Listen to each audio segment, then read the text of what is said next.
सोनिया की शादी जिस परिवार में होने जा रही थी वहाँ पर सब लोग ज्यादातर आलू की सब्जी ही खाते थे। ये बात सोनिया को शादी से पहले ही पता चल गई थी। क्या तुम्हारे घर आलू की सब्जी के अलावा कोई सब्जी नहीं बनती?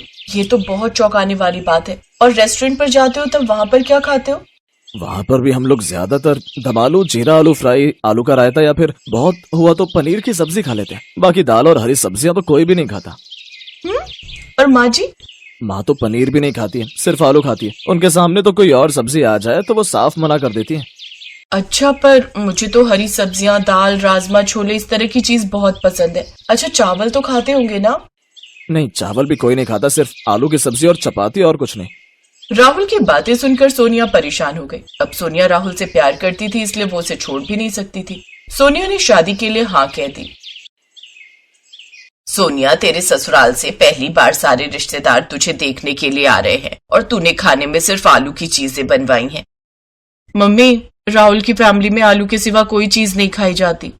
सोनिया, ये तो बहुत अजीब बात है। तुम्हारे ससुराल में आलू की सब्जी के अलावा कोई और सब्जी नहीं बनती है। हमारे घर तो टिंडे, तोरी, लौकी, करेला, भिंडी, न जाने क्या क्या तुम्हारी माँ बनाती रहती है। और तुम्हें तो हरी सब्जियां, दालें बहुत पसंद है।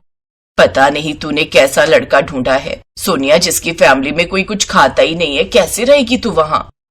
तभी सोनिया के सास ससुर, जेठ जेठानी वगैरह सब आ जाते हैं। अरे वाह, हमारी होने वाली बहू को पता था कि हम खाली आलू की सब्जी खाते हैं।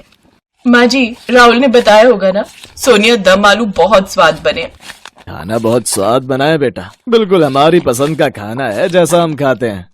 बस अब जल्दी से तुम हमारे घर में बहू बनकर आ जाओ, फिर ऐसी ही बढ़िया बढ़िया आलू की सब्जी बनाकर खिलाना।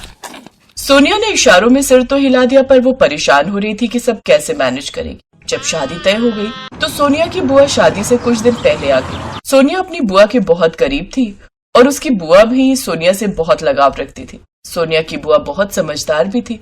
उन्होंने देखा शादी तय होने के बाद भी सोनिया थोड़ी सी उदास है, तो उन्होंने उससे उदासी का कारण पूछा। तो सोनिया ने उन्हें सारी बात बताई।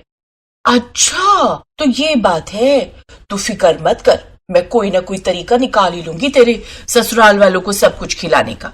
तू सारी टेंशन अपनी बुआ पर डाल दे, तेरी बुआ कोई ना कोई रास्ता ढूंढ ही लेगी। मुझे बस सोचने दे थोड़ा। काफी देर सोचने के बाद बुआ को एक आइडिया आया। मिल गया आइडिया। क्या बुआ, क्या आइडिया मिला? जल्दी बताओ ना बुआ। देख, मेरी बात ध्यान से सुन। आप सब भी यही सोच रहे हैं ना कि आखिर सोनिया की बुआ ने उसे क्या सलाह दी होगी, क्या तरकीब सुझाई होगी। चलिए हम आपको बताते हैं आगे की कहानी में। अब सोनिया बेफिक्र थी। धूमधाम से उसकी शादी होती है। शादी के बाद सोनिया अपने ससुराल पहुंचती है। अगले दिन सोनिया की पहली रसोई थी। सोनिया की सास ने उसे आलू का हलवा बनाने के लिए कहा था। सोनिया बहू, सबके लिए आलू का हलवा बना लो। माँ जी, मैं पहली रसोई में हलवा नहीं बना सकती। हलवा नहीं बना सकती हो? मैंने भी अपनी शादी के बाद पहली रसोई में आलू का हलवा ही बनाया था। मैं जरूर बना देती अगर मैंने मन्नत ना ली होती। मन्नत? तुमने कौन सी मन्नत ली हुई है जिसमें तुम शादी के बाद पहली बार हलवा नहीं बना सकती? हाँ बहू, बताओ कौन सी मन्नत ली हुई है। माँ जी, वो शादी से पहले हमारे एक बहुत पहुंचे हुए पंडित जी हैं। उन्होंने मुझे कहा था कि मैं अपनी शादीशुदा जिंदगी अगर सुख शांति से बिताना चाहती हूँ तो मुझे एक प्रण लेना होगा। अब राहुल से मैं बहुत प्यार करती थी, मुझे उन्हीं से शादी करनी थी, इसलिए मैंने पंडित जी के कहने पर एक प्रण लिया था कि शादी के बाद 1 महीने तक मेरे ससुराल में सिर्फ आलू का अचार ही बनेगा और मेरे सारे ससुराल वाले सिर्फ आलू के अचार के साथ ही रोटी खाएंगे। इसके अलावा कुछ नहीं बनेगा। माँ जी, बस 1 महीने की तो बात है। आप सब मेरे लिए 1 महीने तक सिर्फ आलू का अचार खाकर नहीं रह सकते क्या? तुम्हें पहले हमसे पूछना चाहिए था ना, तुमने ऐसा प्रण क्यों लिया? तभी राहुल भी आ जाता है। भाभी, मैंने सोनिया को मना किया है कि इस बारे में वो किसी को ना बताए, क्योंकि आप सब शादी से पहले ये बात नहीं मानते और हम दोनों की शादी रह जाती। अब आप सब सोनिया की तरह थोड़ी हो। सोनिया ने तो हमारी हर बात को माना है। हमारे यहाँ सिर्फ आलू की सब्जी बनती है और कुछ नहीं। सोनिया फिर भी मेरे से शादी के लिए मान गई।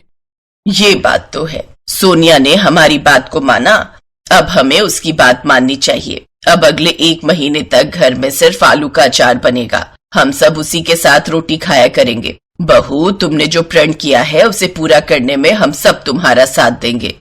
पर माँ जी।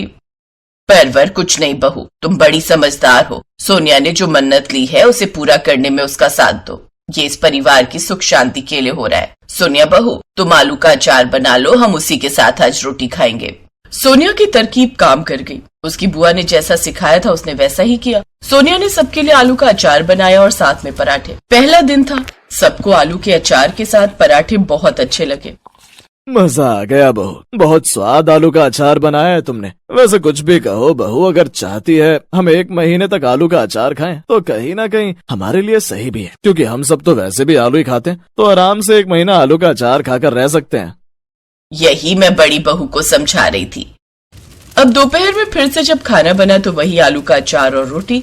सबने सोनिया की तरफ देखा और चुपचाप आलू का अचार और रोटी खा ली। रात में फिर से वही था। अगले दिन जेठानी उठी तो सोनिया रसोई में आलू का अचार बना रही थी। सोनिया, आलू के पराठे तो बन सकते होंगे ना, या फिर थोड़ा सा आलू का रायता बना ले। नहीं भाभी, ये सब नहीं बन सकता, सिर्फ आलू का अचार बन सकता है, आलू की कोई और चीज नहीं। सॉरी भाभी, अगर आप कहो तो मैं प्रण तोड़ देती हूँ। तभी सोनिया की सास आ गई। कैसी बातें कर रही हो सोनिया बहू, तुम अपना प्रण क्यों तोड़ोगी? बड़ी बहू, मैंने कहा था कि 1 महीने तक रुक जाओ। सोनिया अगर आलू के अचार के साथ रोटी दे रही है तो उसमें हर्ज ही क्या है? सोनिया की जेठानी मुंह बनाती हुई चली गई। शाम को जब राहुल ऑफिस से आया तब सोनिया ने उसे थैंक यू बोला। थैंक यू राहुल, अगर आप ना होते तो ये सब कभी ना होता, आप हो तो मैं ये सब कर पा रही हूँ। सोनिया, इसमें थैंक यू की कोई बात नहीं है। तुम मेरी पत्नी हो, मैं तुम्हारे हर सुख दुख का साथी हूँ। अगर किसी बात से तुम्हें परेशानी हो रही है तो उससे निकलने में मैं ही तो तुम्हारी मदद करूंगा ना। पति हूँ तुम्हारा, इतना तो मेरा फर्ज बनता है। कुछ दिन तो बीत गए। घर में सबने आलू का अचार और रोटी खाई, पर अब धीरे धीरे सब थक गए थे। रोजाना तीनों टाइम बस आलू का अचार और रोटी ही बनती थी, जिससे घर में सब बोर हो गए और धीरे धीरे तबीयत पर असर पड़ने लगा।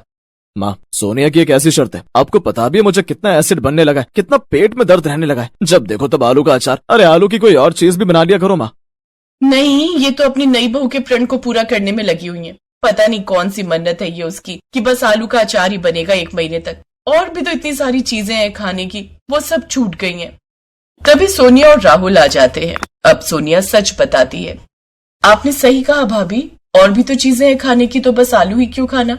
सच तो ये है, मैंने कोई मन्नत नहीं ली थी, मेरा कोई प्रण नहीं था। मैं आप सबको सिर्फ यही बताना चाहती थी कि जैसे आप लोग सिर्फ आलू खाते हो, तो क्या आपने कभी सोचा है कि मैं इस घर में कैसे रहती, जबकि मुझे तो हरी सब्जियां, दालें, ये सब खाने की आदत है। मैं तो पागल हो जाती। आप सबको तो मैंने 1 महीने के लिए आलू का अचार खाने के लिए कहा था, और आप सब 1 हफ्ते में ही थक गए।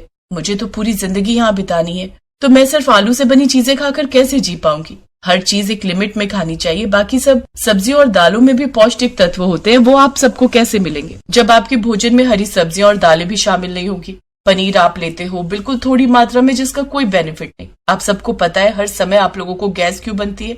क्योंकि आप लोग आलू खाते हो, और आलू भी ज्यादा मात्रा में खाना नुकसानदायक होता है। मैं नहीं खा पाऊंगी पूरी जिंदगी सिर्फ आलू और आलू से बनी चीजें। यहाँ तक कि आप लोग चावल भी नहीं खाते हो, सोचिए मैं कैसे रहूंगी। सोनिया की बात सबको समझ आ गई। सबको अपनी गलती का एहसास था। उस दिन के बाद घर में सब कुछ बनना शुरू हो गया। हरी सब्जी, पनीर, दालें, छोले, राजमा, सब कुछ बनता था। सोनिया अपनी बुआ को थैंक यू बोलती है, क्योंकि उन्होंने ही तो ये आइडिया दिया था, जिसकी वजह से सोनिया की सबसे बड़ी परेशानी दूर हो गई।